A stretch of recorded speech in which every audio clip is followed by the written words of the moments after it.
If you are young and thinking about starting your saving and investment journey, then please stick around till the end of this video. Hi, I'm Gaurav, and when I first started this channel, many of you have asked for investment advice, but honestly, I didn't feel qualified enough to give you specific advice. But today, what I'm going to tell you is just a story of something that has happened in my life. And I really want that people who are young, they should know about it. So, what has happened? Since last year, I've been discussing in detail with my friends what my plan is, what my agenda is, what my goals are. We're talking about where to invest, how to spend, how to manage money. And every time I talk about my goal, that one friend always come to me and said, "You're doing a mistake." That totally throws me off. How what I'm doing is a mistake. Then my friend explained me, it's because you're starting investing too late. I mean, I never had this idea of investing, I don't know.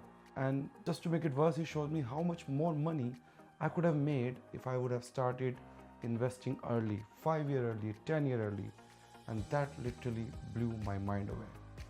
Yeah, and then I thought, let's share it with everyone as much as I can. So today, I'm going to talk about those 25 effective ways to save money and then turning that saving into wealth, how you can do that. You don't have to apply all these money saving rules in your life in one attempt. Just pick up one you like and make them work for you. Most important thing is you apply some of them. So let's start with the first one. I call it 50-30-20 rule. Yes, you heard it right. 50-30-20 rule. It's one of the most common rule where you divide your monthly income into three parts, right? 50, 30 and 20. Now this 50% of your income goes towards your need, your rent, your mortgage, your utility, your grocery. 30% is your wants. You want to dine out, you want to go on vacation, you want to buy a new gadget. That's 30%. And the remaining 20% is for your saving and for your investment. All right, simple. That brings us to rule number 2, 20-30-50 rule. Yeah, this is the reverse. It's the rule for extra income. So once you applied the 50, 30 and 20 rule to your salary, here is what you do with that extra income you earn, whether from a raise or a bonus or a side hustle, whatever it is. 20% goes to your need, 30% to your want, and a whopping 50% to your saving and investment. So all the extra money you're earning, you apply the reverse rule on that. And I think that makes sense, isn't it? This will ensure that while your income grows, your savings grow even faster and your needs don't balloon up with your paycheck. Third one, 24-hour rule for impulse purchase. We all do that. So ever feel like when you're buying something just because it's on sale and you just buy it and later you realize, I don't need it. So next time, wait for 24 hours, and after 24 hours, if you still have that impulse, go ahead and buy it. That means you really need it. But chances are, after a day, you will realize that it wasn't something you needed, and you will save yourself some money. Over a period of time, that can be a huge money. Rule number 4, 72 use rule for big purchases. That's the important one. It can save you a lot of pain in the long run. So before making any big purchase, ask yourself, will I use this item at least 72 times? If the answer is yes, divide the total cost by 72 and see if that price per use seems reasonable to you. Okay, divide the total price by 72 and see what's per usage prices. This rule is perfect for things you don't use every day, like a new phone or a fancy appliance. If it doesn't seem worth it, skip it. For example, for making this video, I have this light. Will I use it 72 times? Yes, I should buy it. Rule number 5, 30 days saving challenge. It's a fun one. For 1 month, cut out all non-essential expenses. No dining out, no subscription, no impulse buy. At the end of the month, see how much you saved. And most importantly, see if your life felt any different by saving that. Spoiler alert, you'll probably end up saving a lot and realize you don't miss those expenses. Try yourself. We'll move on to rule number 6, the 5-year rule for major purchases. Before making any major purchase like a house or a car, any expensive gadget, ask yourself, will this purchase still be valuable to me 5 years from now? If the answer is no, reconsider your purchase. Now you can mix this one with the other 72 rule as well. You can mix these rules together to make you do the right decision. And sometimes these big expenses seems necessary at the moment, but from a long-term perspective, they lose their value. Let's move on to rule number 7, pay yourself first. This is one of my favorite. Pay yourself first. Remember the 20% I said you should have. Don't save whatever left after your expenses. Set it aside first. Treat it like an expense and move it into a separate saving account or invest in a mutual fund. It may be a SIP. Now, government take taxes from your paycheck before you get paid, right? So why shouldn't you do the same for yourself? Save something for yourself and invest it in a separate bucket. That completely makes sense for me. What do you think? Tell me in the comments. Okay, let's move on to rule number 8. Leave items in the cart for a week. It's a bit cheeky, but it's very smart. So let's say you are doing shopping online and you're putting item in your cart, but don't check out immediately. Leave them there for a week, at least for a few days. After those few days, 5 days or a week, go back and ask yourself if you still need them. And you will often find that the excitement has faded and you can remove those items and save money. Your mind will tell you at that moment that I don't need it. Rule number 9, 30% rent rule. Whether you're paying rent or a mortgage on your house, keep your housing expense to a maximum of 30% of your monthly income. So if I'm making $10,000 per month, my house expense should be $3,000 maximum. Accordingly, make your housing choice. Don't buy a house which is so costly that you end up throwing most of your money into that. Remember, a costly house can give you luxury living, but it can completely strain your finances and give you a lot of headache and sleepless night. Okay, rule number 10, the money fasting challenge. You heard it right, the money fasting challenge. I'm sure you would have tried fasting from food lots of time for spiritual reasons or health reasons. Now let's try that with money. Pick one day in a month where you don't spend money anymore. No cash, no card, no online purchase, nothing. Plan ahead so that you can still get away with your day. It's a great way to build your financial discipline, by the way. And it will make you realize how much we spend unnecessarily on things. We don't need it. We just keep on spending because we have the card and Apple Wallet and Google Pay and this and that. Don't do that. Rule number 11, the 1% saving boost. That's where the things get tough. Every month, increase the amount you're saving by 1%. Yes, you heard it right. It might seem small, but over time it will add up significantly. If you're saving $1,000 a month, next month you will save $1,010 and so on. Slowly but surely, you will shift towards saving more without feeling it too much. So that brings us to rule number 12, 2x rule for luxury goods. This is so amazing. I've tried it so many times in my life and it has helped me a lot. Before buying any luxury item, latest iPhone, designer bag or a car or any fancy gadget, Apple Vision Pro, anything, make sure you have twice the amount in your pocket to buy that thing. That way, you will not stretch your finance. You're not going to go into debt just because you're buying something that you don't need. It's a great way to keep your spending in check. Now, personally, I do it as a 3x. I won't buy anything if I cannot buy it 3 times. That brings us to rule number 13, the 80-20 investment rule. Out of all your investment, 80% should be long-term and passive, like stocks or mutual fund that you don't have to check daily. 20% or more can be based on active management, like day trading, buying or selling frequently. Now the question is why? The more actively you will manage, the higher the risk of losing money or getting stressed out. Now personally, I don't even do that 20%, but that's a formula which maybe one day I'll apply. I don't have time to actively manage the investment, so most of my investment goes into long-term self-sustainable thing. Rule number 14, the 3-day grocery rule. It's not going to save you millions, not even thousands, but it's a smart rule.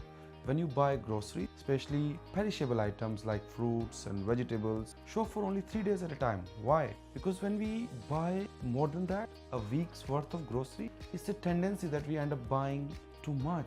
Extra chips and crisps and the packet stuff which is not good for health, not good for pocket.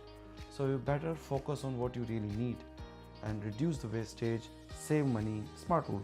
Okay, that brings us to rule number 15, the 15-minute weekly review. What does it mean? Spend 15 minutes every week reviewing your finances. Just 15 minutes. Look at what you have earned, what you spend, and reflect on which purchases made you happy and which one you regret. It's like continuously having the checkpoint. It's like financial journaling. It helps you stay on the track and become more disciplined with your money. 15 minutes a week. This is not much. You can do it. Let's go on to rule number 16, the 30-day rule for non-essential. Now, all these rules are providing you various checkpoints from different perspectives, so you can mix and match them as you need.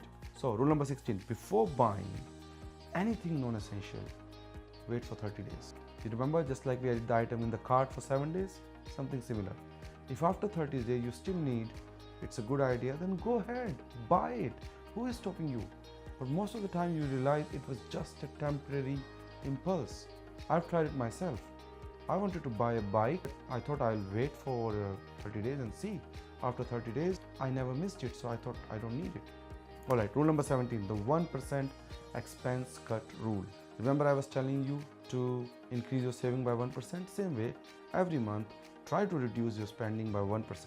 If you're spending $1,000 on your needs and wants, cut it down to $990 next month. It forces you to think about where you can cut back without affecting your lifestyle too much. Now, I'm not saying that you don't do what is important. Do that, but at least think about it. Try that. It can help you. Rule number 18, the cash only weekend rule.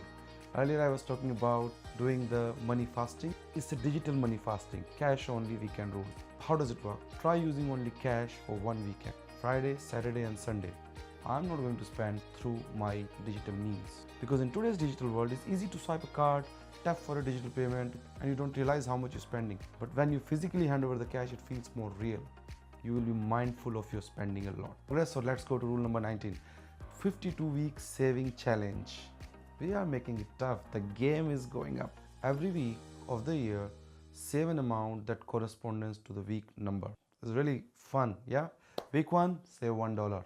Week 2, $2. So on and so forth until week 52, when you will save $52. By the end of the year, you will have saved $1,378. Pretty awesome, right? Now here's a trick. If this is not enough for you, maybe what you can do is on day 1, you start with $100 and then fix how much you'll increase week by week by week. It's up to you. You can make your own formula and then accordingly improve it. So we are coming to the conclusion very soon. Rule number 20, roundup challenge. What does it mean? Whenever you buy something, round up the expense to the nearest 10 or 100 and then save the difference. Again, it's about training your brain. For example, if you spend, let's say $73 to buy something, round it up to $100. How much extra you added? $27. What will you do?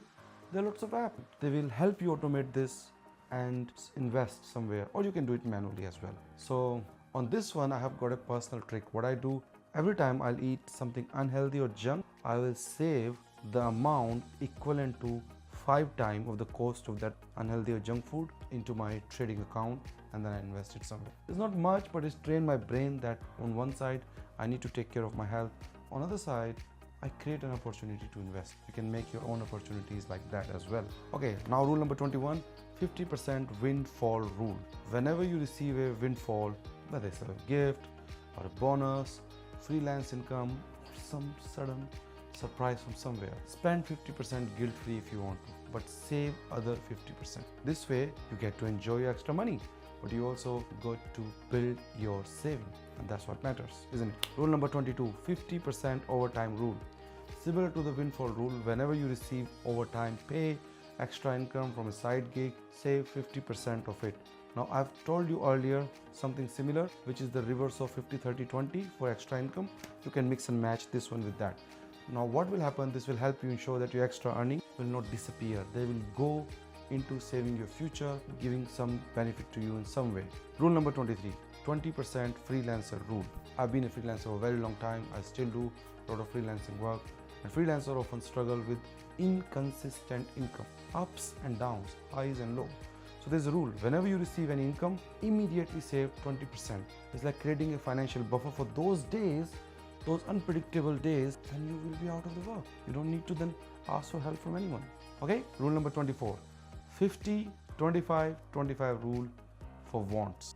You have seen a lot in this video, 50, 20, 30, 50. It's about numbers, it's about money. So what is rule number 24, 50, 25, 25? Whenever you spend money on a want, match it with the saving. For every dollar you spend on dining out, entertainment, vacation, save an equal amount. This way you will ensure your saving keep up with your spending habit, and it will lead to a better balance. Now, as I said, I do something similar that matches with the previous rule, maybe this one. Every time I eat junk food, I will save roughly 5 times of the cost of that junk food or invest. I haven't tried this one 24 in too detail because I don't go out on vacation too much. But anyway, rule number 25, the income diversification rule. Very, very, very powerful. One thing that many people overlook is diversifying their income stream. Relying solely on one source of income, like your day job, it can be risky in long run. So what happens, if that job is not there, if that source dries up. The rule suggests that you should have at least 2 or 3 income streams. And by the way, if you are investing from your day job, you anyway creating other stream of income. If not too much, but it will create something in the long run. And with that saving, you can buy a business, you can invest into somebody else's business. There are lots of ways you can do it. You can look for side hustles, freelance gigs, dividend income, of course, coming from your stock, as I mentioned, or even start a small online business. By having these multiple stream of income, you not only reduce your risk, but also accelerate your wealth building process. Now, here's a fun fact. Most millionaires have on average 7 stream of income. Think about it, 7 stream. Now, they are not present in all the 7 areas themselves. They have set it up in a way that income is flowing in. So all of these hacks will help you save better, but remember, there's a limit to how much you can save. The real key to financial freedom is earning more. And when you earn more, investing more. Don't spend the money. Don't just burn out all the money. As long as you're earning and investing consistently, the magic of compounding will grow and your wealth will grow over time. Alright, so now focus on adding to your income and start investing as soon as possible. While we are coming to end, I just want to share something with you. My new book, Start Over, is coming out soon. It's a powerful connection of real stories from successful people who share the struggle they faced in the past and how they started it over, how they overcome it. I've shared my own personal journey as well in this book. If you want to read it, you can get it. I will share the link on my channel very soon. You can follow me on LinkedIn and social media, and I'm sure you will find it both inspiring and relatable. Till then, subscribe, make sure to comment, share your thoughts. I'm following these rules as much as I can myself. I want you to write into the comment that you are going to follow some of these and tell me how your experience has been. Challenge yourself for the good. I'll take a leave now. Till then, camera close and heart opens. See you again.